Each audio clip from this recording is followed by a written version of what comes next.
به نام خدا.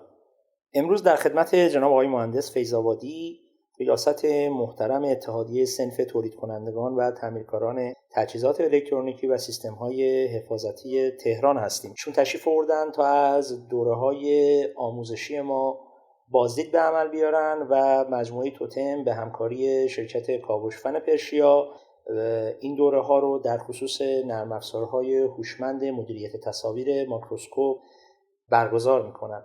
ما از جناب آقای مهندس فیض‌آبادی خواستیم تا وقت خودشون رو در اختیار ما قرار بدن و به یک گفتگویی با هم بنشینیم که نظر شما رو به گفتگوی جناب آقای مهندس فیض‌آبادی در خصوص بعضی از مسائل مهم در خصوص سیستم‌های حفاظت الکترونیکی جلب میکنم. سلام عرض کردم جناب آقای مهندس فیض‌آبادی. سلام، خسته نباشید. خدا قوت میگم خدمتتون.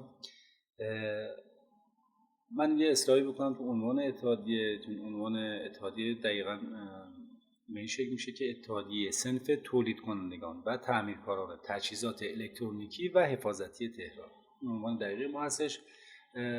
12 رسته زیر مجموعه مرتبط با الکترونیک رو ما داریم ساپورت میکنیم، پروانه کسب برای صادر میکنیم که عنوان اون رسته‌های ما در سایت ما www.et.ir هستش. بله. حالا من اون چیزی که حوزه ذهن دارم اون رسانه رو میگم خدمتتون. به نوعی تولید و تعمیر دستگاه صوتی تصویری، تولید و تعمیر انواع آنتن‌های مجاز، تولید و تعمیر انواع بردهای الکترونیکی، تولید و تعمیر دستگاه آمپلیفایر و دزگیر، دفتر کارگاه‌های فروش کارگاه‌های تولیدی و آخرین هسته مرتبط با سیستم‌های حفاظتی، سیستم تولید، نصب و خدمات فنی پس از فروش سیستم‌های حفاظتی و امنیتی و دوربین‌های مداربسته است که تو این حوزه ما داریم فعالیت می‌کنیم. آقای مهندس، همینجوری که من استحضار دارم، حضرت عالی یک تعامل بسیار خوب و یک هدف بسیار عالی در جهت بحث آموزش و حمایت دارید می‌کنید از بحث آموزش در این عرصه، با توجه به اینکه امروزه به هر حال در این حوزه‌ای که شما تشریف دارید و زحمت دارید می‌کشید، تکنولوژی و علم روز دنیا هم خیلی موثره. خواستم اهداف شما رو در خصوص بحث آموزش‌ها و نحوه حمایت شما از این جور موارد بدونم. خب همونطور که فرمودین، واقعا اتحادیه صنفی ما یکی از اتحادیه‌ای هست که جزء اتحادیه‌های صنفی با دانش و فعال در کشور هست.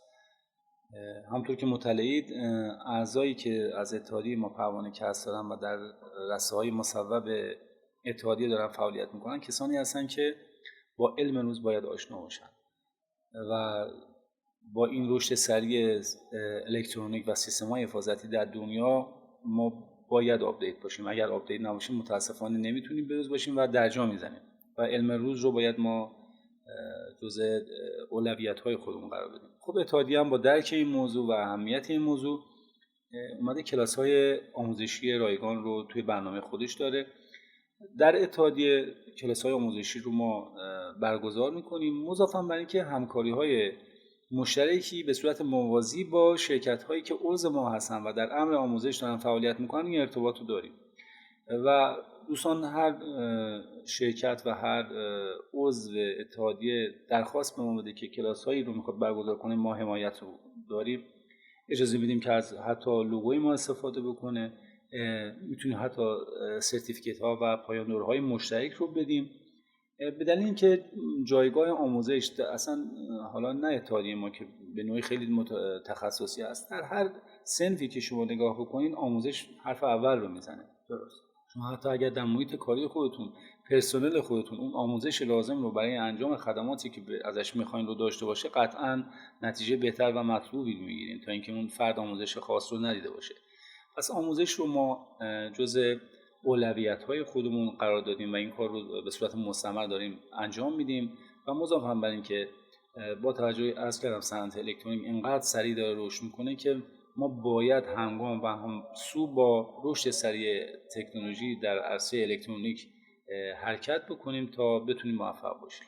به عنوان سال آخر و چون میدونم شما خیلی هم مشغله دارید، اولا تشکر میکنم. بله، ما هم با پوست و گوشت خودمون لمس کردیم همین حمایتی که شما فرمودید برای برگزاری دوره ها و خیلی هم ما تشکر میکنیم که امروز تشریف آوردید برای بازدید و اینکه موارد رو هم خودتون به عنوان متولی این امر کنترل بفرمایید که کاملا تو چارچوب سیلاب‌های شما و استانداردهای شما برگزار میشه.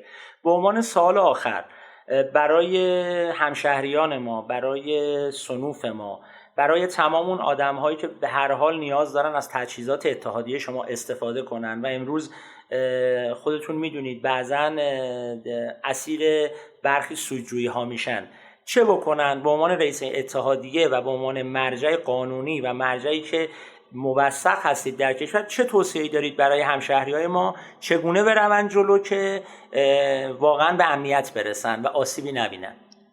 ممنون از سوال خیلی خوبتون. این اطلاع رسانی رو باید به همشهریان و هموطنان خودمون بدیم ما که همیشه به نوعی کار رو به کاردان بسپارن.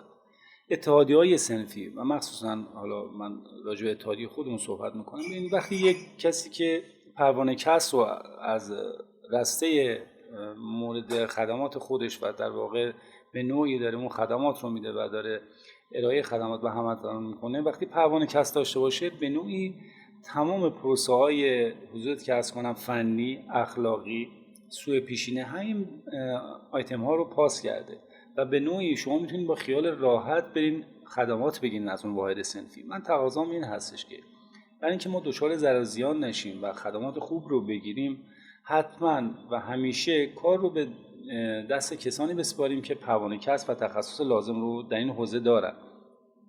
چرا که کسی که پروانه کسب داشته باشه پاسخگوی خدمات خودش هست. اگر پاسخگو هم نباشه، مرجعی به اسم اتحادیه هست که رسیدگی میکنه به درخواست شکایت‌های خدای نکرده هموطنان در این خصوص و قابل پیگیری هست و قطعا ما بیشترین شکایت رو در کمیسیون شکایت خودمون کسانی هستن که فاقد پروانه کسب در رسته مربوطه هستن.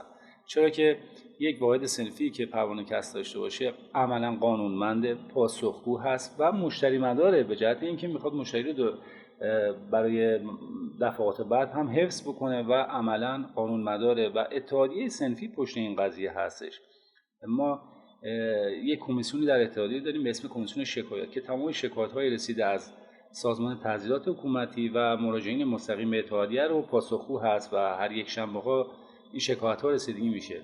از کنم خدمتتون بیشترین شکایت از کسانی هست که متاسفانه پروانه کسب رو ندارن و این اطلاع رسانی باید به هموطنانمون داده بشه که همواره کار رو به دست کسانی بسپارن که پاسخگو هستن. چه کسانی پاسخگو و قانونمدار هستن؟ کسانی که پروانه کسب رو از اتحادیه صنف اتحادیه الکترونیک و حفاظتی تهران دارن در رسته خاصی که هست. و تدبیری شما اندیشیدید برای اینکه حالا چون جواز یک وسیله‌ای هست، یک مجوزی هست که باید نصب بشه تو واحدهای صنفی، اما یه تدبیری اندیشیدید؟ مثلا کارت چیزی تعبیه کردید که افرادی که از شما مجوز دارن بتونن این رو ارائه بدن و افراد بتونن راحت‌تر این رو، اگر این تدبیر رو اندیشیدید میشه راجع به این هم یه توضیحی بفرمایید به عنوان حسن ختام؟ در قانون نظام صنفی پیش بینی شده که پروانه کسب در معرض دید مراجعه کننده قرار بگیره. حالا به نوعی اگر نیاز هستش که کارت شناسایی هم وجود داشته باشه، برای ما اومدیم نصاب‌ها رو به نوعی شناسنامه‌دار کردیم. تمام نصاب‌هایی که در این حوزه فعالیت میکنن اگر میخوان کارشون قانونی باشه و حضور که از کنم به نوعی قانونمند باشن، باید تشریف بیارن اتحادیه، اون پروسه اداری گرفتن کارت نصابی رو طی بکنن و بعد از اون کارت اسکن میشه، در سایت ما قرار داده میشه برای استعلام اون و اصالت اون و کارت شناسایی رو برای نصاب‌ها و کلیه فعالین در رسانه‌های زیر مجموعه اتحادیه پیش بینی کردیم و داریم انجام میدیم. خیلی متشکرم از وقتی که در اختیار ما گذاشتید. حتما با تدابیر شما و سعی و اهتمام و کوشش شما و مجموعه محترمتون روز به روز شاهد افزایش ایمنی، امنیت و آسایش ملت ایران که بزرگترین نعمت الهی بود و هست خواهیم بود. سپاسگزارم. ممنون، خیلی متشکرم.